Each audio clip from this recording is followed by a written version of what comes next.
I didn't believe it at first either. The stories about celebrities being reprogrammed, the whispers of underground tunnels, the so-called cleansing chambers hidden behind red carpet smiles. But when I was hired to inspect a chamber linked to Tom Cruise's estate and ended up locked inside for 72 hours, I saw more than I was ever meant to. And now, I can't unsee it.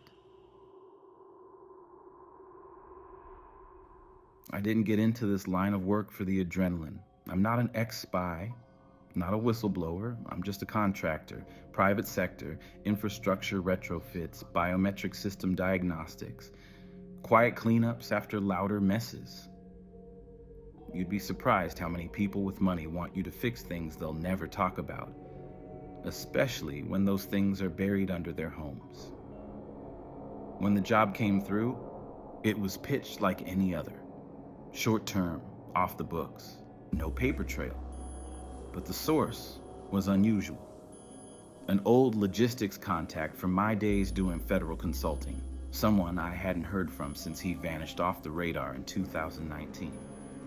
He sent just a text. LA, 3-day survey. Come alone. NDA on arrival. I called. No answer.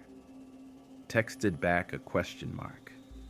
A minute later, he replied with one word. Cruise? I assumed it was a code name, maybe a joke, until I was flown into Burbank on a private charter flight with no airline branding. A black SUV was waiting. The driver wore a slate gray uniform with no insignia, no badge, just a lapel pin I didn't recognize. A 6-pointed star that looked vaguely naval. He didn't speak, not once, just drove. The house wasn't what I expected. I don't even know if I'd call it a house. The compound was camouflaged into the hillside, with massive white slabs and angular stone accents that made it look more like a museum than a home. But it was the silence that got to me. No gardeners. No staff outside. Just motion-triggered fountains that stopped as we walked by, as if the whole place was holding its breath. Inside, a handler gave me a black clipboard with a thick NDA. 30 pages, no headings, just clause after clause written in clean clinical language. The only signature line was mine. No company name, no employer. Just a symbol printed in red ink, the same star the driver had worn. When I signed, the man nodded once and handed me a laminated badge with no name, no logo, and no barcode. Just the number 27. We walked past the main living areas without a word. No one greeted us, no voices, no clocks. The art on the walls was unframed. Odd black and white photographs of landscapes that didn't look real. Empty oceans. Cities with no windows. Then we stopped in a hallway where the marble tile looked perfectly untouched. But the handler crouched and pressed something into the grout with his palm. The floor gave a subtle click and rose. Beneath it, a hatch. Heavy iron, bolted shut. Circular with a thin groove around the edge. The man pressed his thumb into a hidden pad beneath the floorboard. The hatch let out a hiss and opened inward, revealing a pitch-black tunnel and a narrow spiral staircase. The air that hit me wasn't musty. It was cold, treated, filtered, controlled, like whatever was below had never been exposed to anything natural. You go first, the man said. No further instruction, no safety brief, just a flashlight in my hand and a nod toward the dark. I descended 40 steps before the spiral ended. Each footfall echoed as if the tunnel had been carved for acoustics. The walls were smooth concrete, but not poured in place. These were precast slabs, fitted together like puzzle pieces, with fine seams barely visible under the flashlight's beam. At the base, the hallway opened into a long corridor, maybe 40 feet. There were no cameras that I could see, no windows, no vents. But the air was active, not moving like a breeze, just charged, like something vibrating just beyond human hearing. I've been in cold storage bunkers, nuclear silos, underground labs. I've never felt anything like this. It was as if the tunnel was alive. The walls were covered in what looked like a mesh weave, thick, synthetic, and embedded with microsensors. Every 10 feet, a vertical seam interrupted the mesh, leading to 6 identical steel doors. Each door had a biometric reader mounted beside it, iris, fingerprint, possibly breath analysis, but no keypads, no names, no numbers, no outward clue as to who or what was inside. I pulled out my portable pulse scanner and ran a sweep. All 6 doors registered activity. Low level but consistent. Not movement, life. One of them, the 4th from the stairwell, showed elevated metrics. Cortisol, temperature, heart rate. Someone inside that room was panicking. I radioed up to the surface team. This is Unit 27. Initial scan complete. 6 sealed rooms, biometrics active, pulse feedback on all 6. No response. I tried again. Nothing. The comms were dead. That's when the first voice came. It didn't come through my headset. It didn't echo down the hallway. It came through the walls, soft, warped like a bad transmission, but unmistakably real. "You're early." I spun around. Nothing. No footsteps. No doors opening. Just that same pressure in the air. The scanner blinked again. One of the pulse signals, room 6, had gone dark. No vitals, no feedback. It wasn't empty before. Something had changed. And then the hallway lights dimmed, not turned off, but pulsed, as if something passed in front of them. That's when I saw the cameras. Not mine. Not visible to the naked eye. Infrared domes recessed into the ceiling, camouflaged to look like architectural details. I counted 6, 1 for each door. They weren't recording movement. They were tracking it. The message was clear. Someone was watching. I should have turned back, climbed the stairs, filed a false report, and walked away. But the moment the 6th pulse disappeared from the scanner, something in me shifted, and I had to know.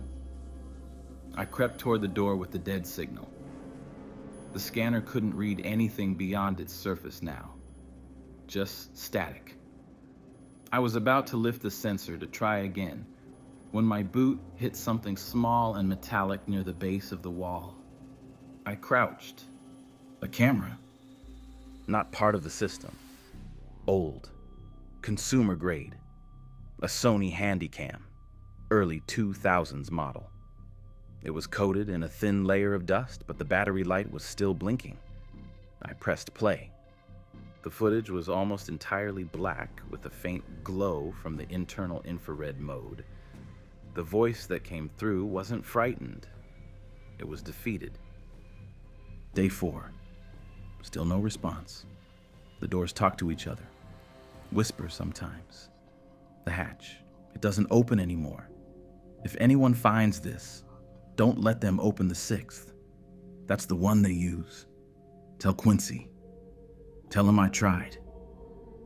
The tape cut off. Whoever recorded that was standing where I now stood, and they never left. I stood up and scanned the doors again. All readings were stable, except the 6th, which still returned nothing. Then came the smell. Sweet at first, faintly floral, but wrong. Beneath it, decay. The scent of something that had once been living but hadn't moved in days. I backed away. My comm unit buzzed once in my pocket, just static. Then, another voice. Not the same one from before. Female. Calm. Clinical. They never come back.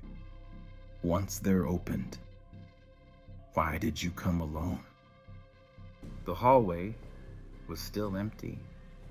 I turned and walked back slowly, trying to retrace my steps to the hatch. It was closed. I hadn't heard it shut. It was just shut. And no one was coming to open it. I looked up again at the recessed cameras. They were still watching, still tracking. And I realized I wasn't a contractor anymore. I was a subject. By the time I reached the next staircase, my breath felt heavy in my lungs. The deeper I went, the stranger the air became. It wasn't just colder. It was thick, like the pressure you feel before a thunderstorm, but all around you. The steps were made of stone now, not steel, and each one groaned underfoot like they hadn't been used in decades, or were deliberately designed to sound like they were waking up. Carved into the first step were 4 words. No paint, no rust. Just gouged letters, still sharp and fresh like they were waiting for me. Quincy never made it. There was no handrail. Just cold stone spiraling down into darkness. My flashlight flickered, but not like a dying battery. More like interference, like something electromagnetic was pulsing from deeper below, just enough to make my skin crawl and the beam stutter. I had no idea how many levels down I'd gone. Only that the temperature kept falling, and the silence kept thickening. When I reached the bottom, I expected another hallway. What I found was a ballroom. No, not a ballroom. The ballroom. A space that shouldn't exist. Carved into bedrock. Polished marble floors so clean they reflected like water. Chandelier after chandelier hanging from a ceiling too high to make sense. Velvet curtains hung from curved arches that had no structural purpose. They just existed, suspended like props in a stage set built by no one, and for no one. It wasn't dusty. It wasn't old. It was preserved, as if it had always been there. At the center of the room stood a grand piano. Black, lacquered, flawless.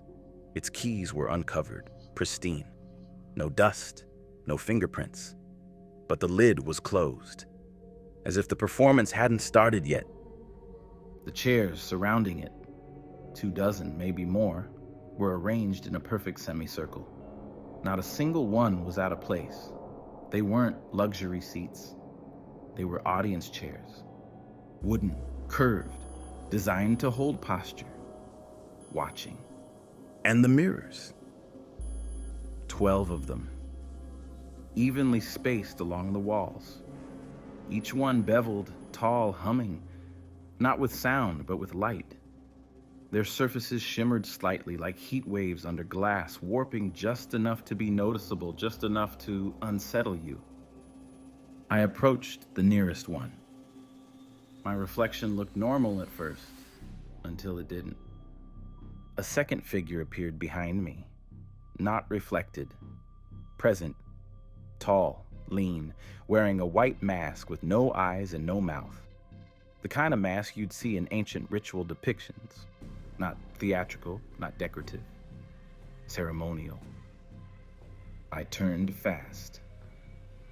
Empty ballroom. When I looked back, the mirror had stopped shimmering. There was a hallway at the far end of the ballroom, narrow, carved straight into stone. and this part was different. The floor here wasn't polished. It was rough, uneven, damp.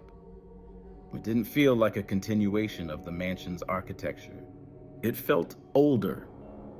Older than the house. Older than the foundation. Maybe be even older than the hillside itself. The deeper I walked, the colder the air became. But it wasn't a normal cold. It was surgical. A sterile electric chill like a hospital operating room left running in a sealed building. The smell changed too. Gone was the chlorine tang of water treatment or concrete dust. Now it was something faintly sweet, like dried perfume sprayed too long ago. But beneath it, decay. Then came the paintings. They weren't framed. They weren't even hung. They were painted directly onto the stone walls in thick, oily brushstrokes. Some were smeared, some unfinished. Dozens of faces, screaming, warped, distorted. All of them had mouths wide open, but none had eyes. Just smooth, unbroken skin where the sockets should be. Each one had a name written beneath it. Christian, Quincy, Cassie, Justin, and the last one, you. But this one wasn't painted. It was carved, still damp, still bleeding red into the grooves. I turned a corner and walked directly into another mirror. Only this one wasn't like the others. This one didn't reflect anything at all. It was black, seamless, like obsidian. When I touched it, it was warm. It pulsed under my palm. And then it spoke, but not out loud, inside my head. They danced for him once. You will too. I staggered back, my pulse hammering. The flashlight in my hand went haywire, flickering like a strobe. I turned around, trying to backtrack through the hallway, but the path had changed. The hallway was now shorter. The curve behind me had vanished. The way I came was a wall now, and the mirror pulsed again. I looked at it, and this time I saw through it. A room. A throne made of bleached white bone. A body seated on it, wearing Tom Cruise's face, but smiling with someone else's mouth. I ran. I didn't think. I didn't strategize. I just ran. The tunnels twisted, defying logic. I turned left and found myself back where I'd started. I climbed a staircase that ended at a wall. Every hallway forked into two impossible choices. One led to nowhere. The other led back to the ballroom. The scanner on my wrist was dead. My comm unit buzzed and cracked with static. Occasionally, I'd hear faint tones, like underwater music, like a memory trying to claw its way out of sleep. Then I saw the platform. At first, I thought it was another ballroom, maybe smaller. But this room was different. There were no chandeliers, no curtains, no piano, just black, mirrored floors and a single stage in the center. Circular, raised. The room was shaped like a theater with no seats. And the second I stepped on the platform, everything activated. Lights snapped on, overhead rigs, footlights, side panels, flooding the space with blinding white beams. I shielded my eyes. My body was bathed in heat. Then the voice came. Flat, genderless, cold. Perform. I froze. Who's there? I asked, my voice cracking. Silence. Then again. Perform. The voice didn't command. It didn't ask. It just expected. like it already knew I would. I stepped off the platform. The lights went out instantly. Total blackness. I backed away slowly, heart racing, until my foot hit something new. Tiles. Cracked, wet, sharp. The scent in the air shifted. Chlorine. Pool water. Somehow I had found a corridor leading back to the service tunnels beneath the main pool deck. But just before the ladder, just before freedom, there was one final room. It was empty. No furniture, no mirrors. Just that same black floor, that same single spotlight above the center. But this time, the voice didn't wait for me to step forward. Again, I didn't respond. I climbed the ladder. Each rung groaned. The metal felt damp, rusted. I pushed against the hatch. It opened. I was in a maintenance shed behind the Olympic-sized pool. The sun above was pale. The world outside silent. No vehicles, no guards, no surveillance. Just me, alone. And one set of footprints in the dirt behind me. Mine. I didn't stop running. I couldn't. My lungs were burning, my legs barely cooperating, but I kept pushing through cracked pavement and dry grass until the mansion disappeared behind the rise of the hill. When I finally paused, I was standing in a wide gravel lot that looked like it used to be a tennis court. One net pole remained. The rest had been consumed by silence and weeds. There were no guards, no staff, no buzzing drones in the sky, no helicopters, just wind and rustling leaves. The calm felt wrong, too rehearsed. Eventually, I found the service road and managed to flag down a car. The driver was older, unshaven, wearing a tracksuit and a shell-shocked stare. He didn't ask questions. I told him I needed to get to the valley. He just nodded and drove. I stared at his hands gripping the wheel. They were trembling. He dropped me near an abandoned strip mall in Encino, said nothing, and sped away before I could even close the door. My phone was dead, not out of battery, wiped. The moment I plugged it in, the screen blinked once and displayed only a red triangle with a key icon. I'd seen this before in Black Ops phones, remote bricking, data burn protocols. When I checked my work laptop back at my short stay rental, my login had been revoked. My company portal access was removed. My credentials flagged as invalid. I didn't even exist in the back-end employee directory anymore. It was like I had been unhired retroactively. 2 days later, I received an email. No subject, no sender. Just a message. The contract has been fulfilled. You are reminded of Clause 7. Non-disclosure is lifetime. Enforceable. Breach of terms results in nullification of protections.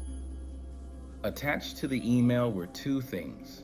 The first, a PDF scan of my NDA, my signature circled in red. The second, a photo taken from inside the platform chamber. It showed me, standing on the stage, arms slightly raised, eyes blank, mouth parted in what looked like a smile. I didn't remember standing like that. I didn't remember anyone taking the photo. I didn't remember smiling. I'd managed to keep one thing hidden. Tucked into the lining of my jacket had been a backup body cam. Personal, not work issued. When I finally checked it, most of the files were corrupted. The visuals were scrambled, glitching like old VHS tapes. But one audio file survived. It was short, just under 2 minutes, mostly static. But in the background, beneath the hiss, was music, warped, slow, like a ballroom tune recorded underwater, barely audible. I sent the file to 5 people I trusted. 3 in the US, 1 in the Netherlands, 1 in France. All off-grid, all journalists with experience covering cult activity and off-record military installations. These were people who didn't scare easily. Within a week, 2 of them had gone dark. Their websites disappeared. Their email domains revoked. All their social media profiles wiped like they'd never existed. One got back to me, a woman based in Utrecht. We spoke once over encrypted chat. Her voice was strained, like she hadn't slept. She said, "This isn't just sound. There's something in the frequency. My sound engineer, he collapsed trying to isolate it, had a seizure. He's okay now, but won't come back to the lab." I asked her what she heard. She paused for a long time, then said, "It plays under your skull, not in your ears. And while it plays, your reflection doesn't behave."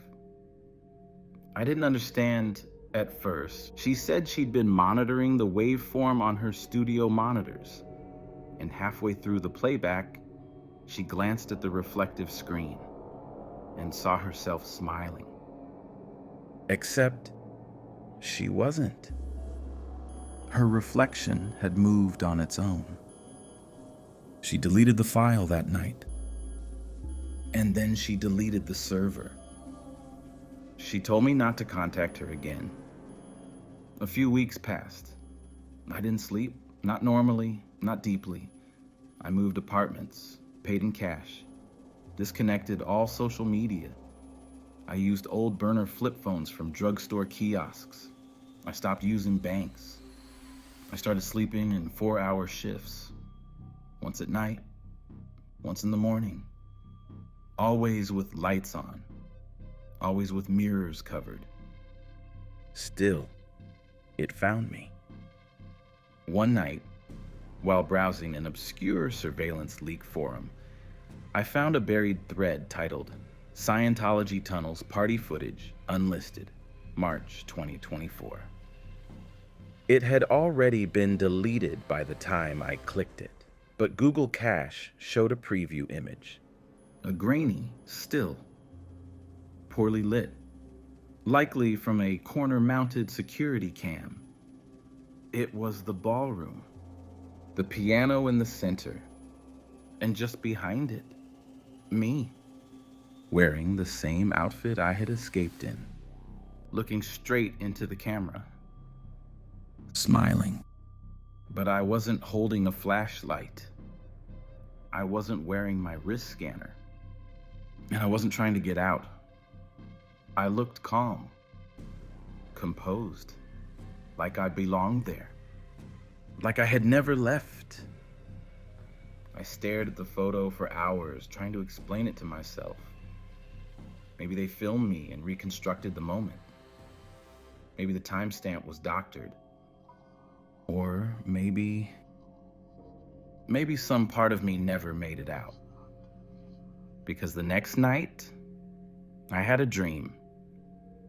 I was back on the stage, not moving, not speaking, just waiting. I could feel the lights warming my face, the breath of the mirrored audience watching from the walls. And when I woke up, my mouth was moving. No sound came out, but my lips had already formed the word. Performance